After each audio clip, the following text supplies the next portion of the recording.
Donc, Valérie, vous en pensez quoi? Vous pensez qu'il faut laisser faire, il faut de la contrainte aujourd'hui pour aller plus loin? Est-ce qu'il faut légiférer? C'est une vraie question. Le problème, c'est que je crois que, forte de l'expérience que nous avons toutes depuis des années, on sait que le système, il se répare pas tout seul et il évolue jamais tout seul. Et c'est un peu triste, parce que moi, je préférais qu'on légifère pas, comme j'aurais préféré qu'on légifère pas sur les quotas et la parité, parce que aucune d'entre nous n'a envie d'être une femme quota. Et d'ailleurs, on n'en est pas, parce qu'on a fait nous-mêmes notre propre chemin. Mais le problème, c'est que ça marche pas tout seul. Et ce qu'a dit Marie-Jo est très juste. Il ne suffit pas d'avoir un conseil d'administration avec des femmes. Il faut, et notre responsabilité, elle est immense. On sait comment ça marche. Il faut repérer les talents. Moi, quand j'ai été nommée ministre, j'ai eu un cabinet paritaire. J'étais la seule ministre à avoir un cabinet où il y avait 50% de femmes et 50% d'hommes. Alors, c'est aussi parce que les femmes sont venues à moi. Parce que les jeunes femmes qui avaient des enfants, quand on est en cabinet ministériel, on a entre 30 et 40 ans. Les jeunes femmes qui sont venues avec moi se sont dit, elle va mieux nous comprendre. S'il faut aller chercher nos enfants à l'école, si on a un enfant malade, elle a vécu ça, donc elle va mieux comprendre. Et c'est vrai, moi ce que je leur demandais, c'est une obligation de résultat, pas de moyens. J'avais une fille qui venait d'accoucher. Elle m'avait dit, elle revenait de congé de maternité, elle m'avait dit, moi je veux pouvoir voir mon bébé quand il est réveillé, donc entre 7 heures, entre 6 heures et 8 heures. Mais je reviendrai travailler après 8 heures du soir. Alors ça vous paraît peut-être barbare, mais en cabinet, on bosse 12 heures par jour. Donc je lui disais, ok, il n'y a aucun problème, tu pars à 6 heures, tu reviens à 8 heures, tu bosses jusqu'à 10 heures. Mais entre 8 heures et 10 heures, son bébé dormait. Donc voilà, mais ça, mais parce que j'étais une femme, parce que j'avais vécu ça. Et on parle souvent du plafond de verre, mais il y a aussi ce que j'appelle le plancher collant. Le plancher collant, c'est toutes les barrières mentales que les femmes se mettent à elles-mêmes pour postuler à des postes de responsabilité. Et les hommes se laissent aussi un petit peu berner par ça, parce que, pour avoir promu beaucoup de femmes dans ma vie, à chaque fois que vous proposez une promotion à un homme, il vous dit merci. Quand vous proposez une promotion à une femme, dans 80% des cas, elle va vous dire « Est-ce que vous êtes vraiment sûr que je vais en être capable? Est-ce que vous êtes sûr que je vais réussir ?» Alors, c'est déstabilisant pour un patron d'avoir une femme qui, en face de vous, elle-même n'a pas confiance dans ses capacités. Donc, c'est évidemment plus facile de se dire « Bon, je prends le mec, lui, il a vraiment envie. » Donc, il faut qu'on aille les chercher, il faut qu'on leur donne confiance, il faut qu'on leur dise « Mais oui, vous allez y arriver, on va vous aider à y arriver. » Donc, c'est vrai que c'est plus compliqué, ça demande une dynamique. Quand je suis arrivée à la région, il y avait 2 femmes directrices sur 15. Aujourd'hui, je suis à 8 sur 15. Et on me dit qu'il faut que je m'arrête, parce que si je ne m'arrête pas... Au départ, en 2016, je devais payer l'amende, parce que j'avais pas assez de femmes. Alors, c'était un peu paradoxal, parce que je venais d'arriver. Mais maintenant, je risque d'avoir à payer l'amende, parce que j'en ai recruté trop.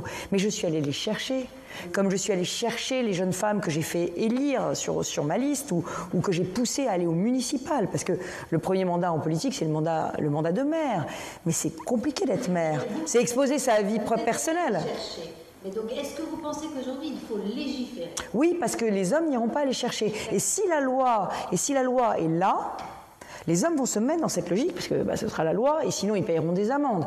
Et puis sinon ils seront name and shamed, comme on dit maintenant, comme dirait la ministre. C'est-à-dire qu'on les pointera du doigt, on dira cette entreprise-là, elle n'est pas bonne, elle n'est pas responsable et sociale, les investisseurs ne l'investiront pas dans cette entreprise. Donc voilà, ils seront forcés par la loi d'évoluer. Il faut qu'ils aillent les chercher et il faut qu'ils les convainquent. Parce qu'ils se laissent souvent avoir par le fait que les femmes disent « Non, mais moi, je n'y arriverai pas. » Maintenant, vous y arriverez et on va vous aider à y arriver. Et ça veut dire aussi modifier complètement l'organisation de l'entreprise. Il faut que les réunions du COMEX, elles ne soient pas entre 18h et 20h. Donc tout ça, ça doit changer. Nous, on a supprimé les séances de nuit. Conseil régional, c'est idiot, pour les femmes qui ont des enfants, jeunes enfants, pour tous les parents qui ont des jeunes enfants. Voilà, mais c'est un plus. Absolument. Alors Anne, vous êtes allée les chercher, vous, les femmes. Vous êtes allée les chercher, mais alors je rappelle, pour ceux qui ne savent pas, c'est que la ville de Paris a été sanctionnée, a payé 90 000 € d'amende pour avoir tenté de rééquilibrer. Je voudrais que là, on l'a un petit peu abordé jusqu'à présent, mais l'un des éléments, c'est comment on fait pour lever tous ces freins. Comment est-ce qu'on fait pour lutter contre tous les stéréotypes, toutes les difficultés qui empêchent les femmes de pouvoir ambitionner tous ces plus hautes fonctions. Et je crois que notre autre journaliste, Catherine, aimerait poser une question. Oui, c'est un peu plus général, mais il y a un sondage qui vient de sortir qui montre que 71%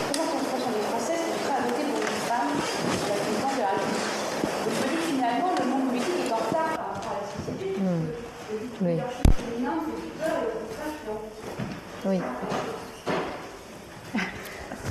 Moi, je vais vous parler de la droite parce que c'est de là d'où je viens et que c'était peut-être là où les blocages étaient les plus forts, puisque moi, j'ai tout entendu dans ma carrière politique. J'ai entendu que les femmes ne votaient pas pour des femmes.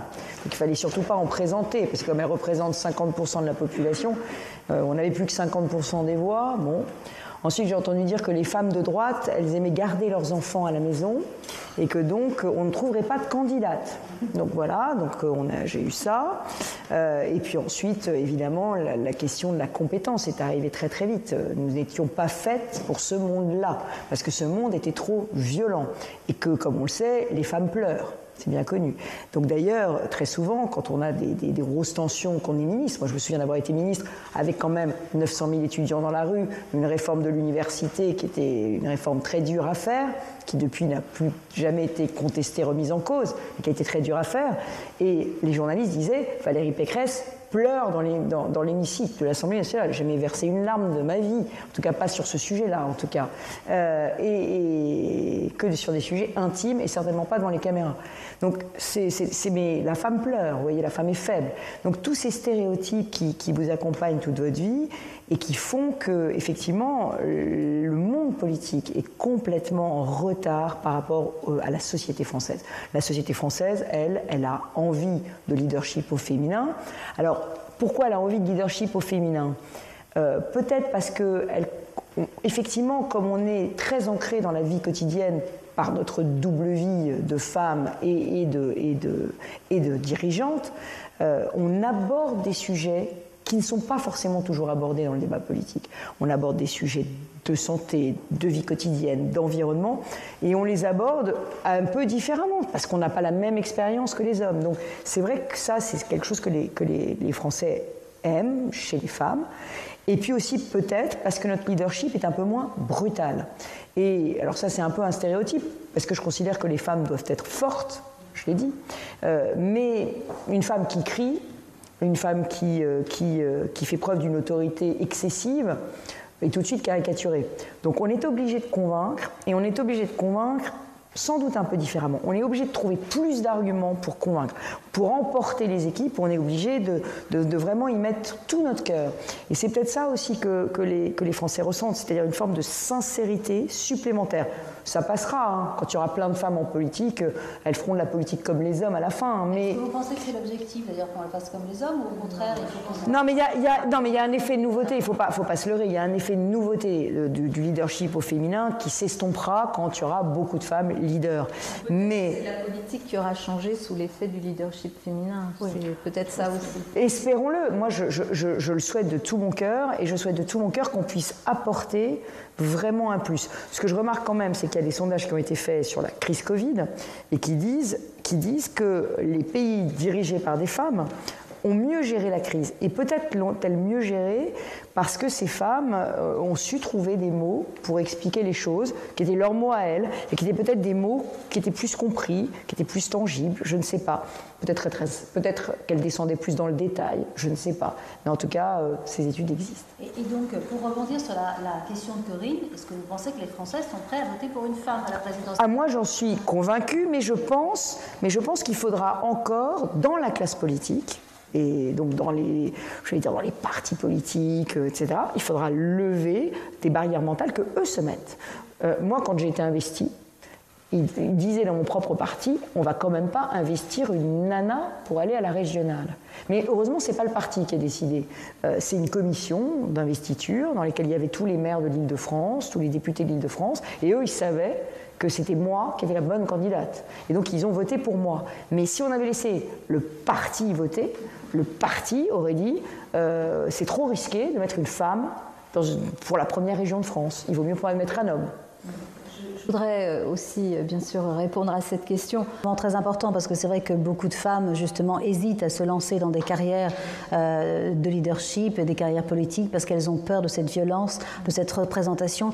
Valérie, avant de vous donner d'ailleurs la parole, je voudrais citer, vous avez dit, si un homme crie, c'est qu'il a du caractère, c'est un chef, c'est une femme qui s'emporte, elle perd ses nerfs, elle ne tient pas la pression, c'est une hystérique. J'ai trouvé une autre qui disait qu'on nous attaque d'abord sur notre compétence avec l'idée que la femme n'est pas au niveau, puis c'est notre physique, nos vêtements et enfin notre famille. C'est vrai que les sacrifices à faire pour arriver au niveau où vous êtes, est-ce qu'ils sont importants et comment on y fait face? Alors, d'abord, oui, évidemment, on essaie de nous attaquer en politique sur nos points faibles. Nos points faibles, c'est évidemment notre famille, c'est évidemment notre capacité, notre culpabilité de femme, de mère, de ne pas réussir à tout faire bien. Et donc ça, c'est la première chose. Mais qu'est-ce qui va garder les enfants? J'imagine qu'on nous l'a fait à toutes. Et moi, j'ai eu ça. Vous feriez mieux de vous occuper de vos enfants plutôt que de les laisser traîner tout seuls. Enfin, je veux dire, mes enfants ne traînaient pas tout seuls, mais les pauvres petits... on me disait que deviennent les pauvres petits. Vous voyez, les pauvres petits, c'était mes enfants. Alors heureusement, maintenant, ils ont grandi, ils ont fait leur chemin et je suis extrêmement fière d'eux. Mais ça a été douloureux parce que pendant des années, je me suis dit, est-ce que finalement, je ne suis pas en train de sacrifier une partie de ma vie au profit d'une autre? Bien sûr, Anne parlait de l'expérience de vie qui fait qu'on est des leaders différents. Cette expérience de vie qui fait qu'on est des leaders différents, c'est que tout le poids des solidarités familiales repose encore, et c'est toutes les études le prouvent, sur les femmes. Donc que ce soit les enfants ou les parents ou la parentèle au sens élargi, ça repose quand même toujours sur les femmes. Et c'est ça qui nous donne cette fibre un peu différente, cette sensibilité un peu différente. Je veux dire une chose, je ne crois pas du tout aux stéréotypes de genre. Je ne pense pas que les femmes sont douces, je ne pense pas que les hommes sont virils, je pense que les femmes sont beaucoup plus courageuses que les hommes très souvent, peut-être justement parce que notre expérience de vie nous oblige à affronter la maladie des proches. Donc je ne crois pas aux stéréotypes de genre. Et je ne crois pas non plus que ce que les Français veulent d'un dirigeant femme, ce soit autre chose fondamentalement que ce qu'ils veulent d'un homme. Ils veulent de l'autorité, ils veulent de la compétence, ils veulent de l'efficacité. Après, ils aiment aussi chez nous ce petit plus qu'on apporte, mais ils nous demanderont la même chose que les hommes. Alors la seule chose, c'est est-ce qu'on arrive à leur donner la même chose, la même compétence, la même autorité, la même capacité de leadership, d'entraînement, hein? Est-ce qu'on arrivera à leur donner ça sans renier ce que nous sommes? C'est-à-dire surtout pas en se déguisant en homme, surtout pas en oubliant qui on est, surtout pas en étant plus féminine.